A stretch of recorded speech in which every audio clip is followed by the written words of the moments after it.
Ne bilirim eskili türkülerden bu türküyü. Çıkıp yükseklere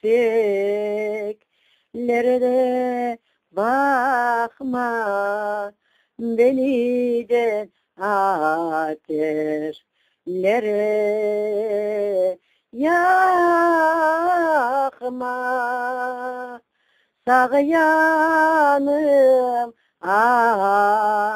güllerde takma, halk içine nam olmasın.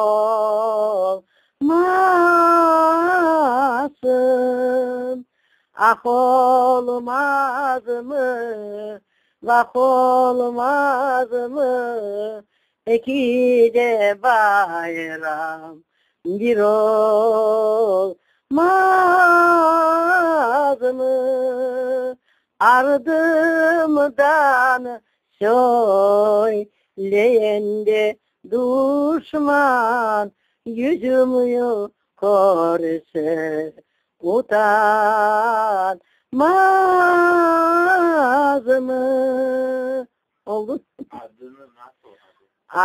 Ardımdan söyleyen düşün, yüzümü görse utanmaz mı? Ardımdan, arkandan demek geliyor.